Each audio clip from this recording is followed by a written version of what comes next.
I'm excited. They're young. I think they're hungry. I like the athleticism. I like the size. I like the want to right now. So obviously it's day one. It's early.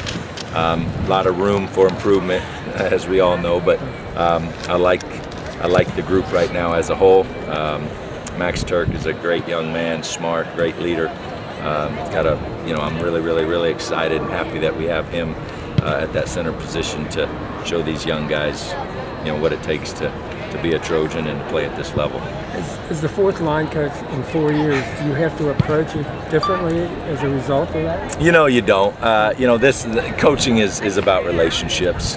Recruiting is about relationships, and I told all those kids, when I had a chance to meet with them, that at the end of this deal, they're going to learn that Bob Connelly has their best interest in my heart, and they'll get that, and that's going to be with time. Respect is earned.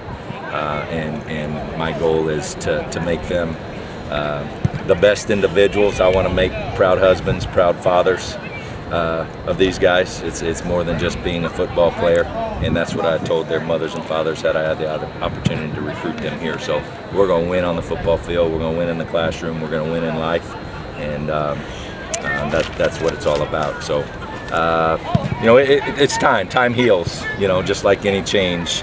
It takes a little bit of time, but I like the want to. I like the leadership that we have right now with Max Turk, Chad Wheeler.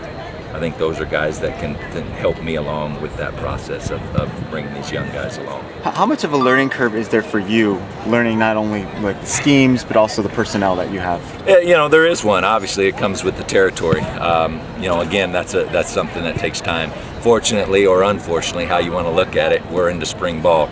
So I'm going to have an opportunity to put my hands on them. I'm going to give them specific instructions, and I'm going to be able to evaluate with my own 2 eyes now how quick of learners they are, their ability, their athleticism, their toughness. All of those things are going to be evaluated each and every day as long as I have an opportunity to coach them. So, how much do you incorporate feedback from others compared to just your own observations? I'll take notes. Kyle DeVan, who just left to take a position with the New Orleans Saints, was the graduate assistant, for Drebno last year, and I valued his thoughts, his opinions. I wrote down, I asked questions, but I'm going to form my own opinion based on the things that I'm going to ask him to do and how they respond.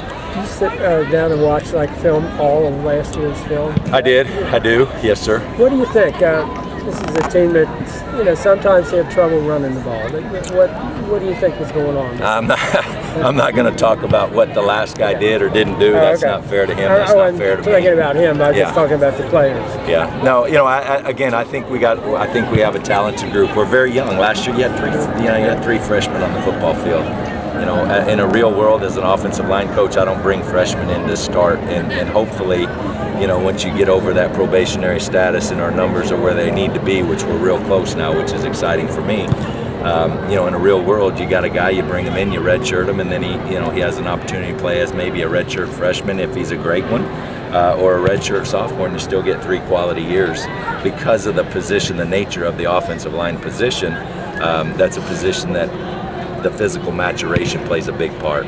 The size, the strength of the bodies and the banging that they're having to do. So, we're fortunate. Those 3 kids that played for us this past year are very big. They're very talented. They're very athletic. So that's a nice recipe. Have you ever had kids this big as Damian and Zach? Not as true freshmen, no, I have not. I've coached a lot of them, and I've coached a lot of big guys, and we're going to work on leaning them up. They're a little bit heavy for my liking as it is, but we'll work on getting them a little bit lighter, getting them in a little bit better football shape. But they're obviously very talented kids, and we got to continue to progress. We know you've been coaching for a long time, but how do you and Stark know each other, and what was his kind of recruiting pitch to bring you over here? This is my, I had been at Washington State with Mike Price, and Coach Stark was down here at USC at the time, so we recruited against each other, got a chance to know each other. When he was at the University of Washington, I was at Arizona State with Todd Graham, so had an opportunity again to coach against each other and recruit against each other. So I've known Coach Stark for a long time. Haven't had a great personal relationship, but we've crossed paths quite a few times. We knew each other. Johnny Nansen is a good, obviously a guy that's close with Coach Sark. Been with him for a lot of years. He's a Washington State guy. I was with Mike Price for 6 years, so I got to know Johnny quite well. He's a little bit better friend than Sark and I were, and Johnny actually recommended me with them. Again, Sark had an opportunity to coach against me, so I think I would, it's a better question for him than me, but I would think that he'd had a respect for, coaching against the guys that he had to coach against with the guys that I had. And then Coach Shelton got involved, obviously was very actively involved in the recruiting process of the next offensive line coach. So he and I got a chance to talk a lot of football, spend a lot of time getting to know each other. And I guess he felt like I had enough knowledge and I was a good fit for the room that they entrusted in bringing me in. So, coaching is a small fraternity. And again, having had coached at UCLA, Washington State, and Arizona State, we've had some mutual friends and know each other a little bit through that process. Max Turk has an unorthodox snapping style. Are you going to change that? I'm not a guy that's going to do things my way. You know what I mean? I'm going to play to the strengths of my guys. I learned that a long time ago in the coaching world, and having an opportunity to visit a lot of coaches that I respect. If one kid has a strength in doing something a certain way and it's effective and it works, then if it's not broke, why fix it? So I wouldn't have come in and said, this is how we're going to snap the ball, guys.